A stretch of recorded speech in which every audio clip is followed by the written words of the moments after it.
Depuis les dernières universités d'été, nous avons produit beaucoup autour du label R2S. Pour commencer, nous avons défini un cadre de référence du bâtiment connecté, communicant et humain. Et ce cadre de référence a défini un langage partagé, quels sont les enjeux, quels sont les concepts, mais aussi quels sont les 6 incontournables pour un bâtiment connecté. Et ces 6 incontournables ont fait l'objet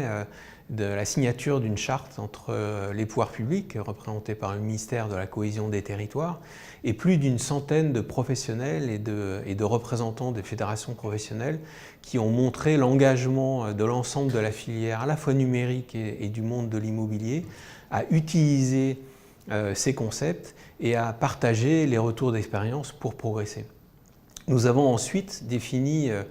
un référentiel à partir de ces concepts, référentiel qui a donné lieu à une expérimentation sur une dizaine d'opérations pilotes. Nous avons fait des appels à commentaires, reçus et traités de nombreux commentaires sur toute cette matière. Et ce référentiel partagé a donné lieu au lancement du label R2S, lancement très officiel, devant plus de 300 personnes, ce qui montre l'intérêt là aussi de la profession autour de cette question. Le grand enjeu maintenant que le référentiel et le label existent, c'est sa diffusion de façon à ce que les bâtiments connectés et communicants deviennent la règle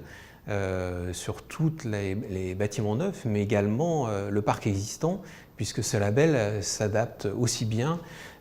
aux constructions nouvelles qu'à la rénovation ou à l'exploitation des bâtiments.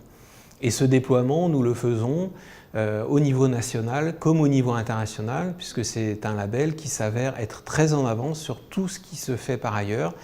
Et donc au travers de la création de chapitres SBA locaux, au travers de recherche de partenaires certification ou au travers de l'action de Certivea et de sa filiale Serway à l'international, nous diffusons ce label de façon à ce qu'il se déploie partout. Il y a un grand enjeu aussi de mobilisation des professionnels autour de la formation, de la diffusion d'outils, de la prescription de label R2S dans les appels d'offres qui vont permettre la massification de ces concepts et de ces idées.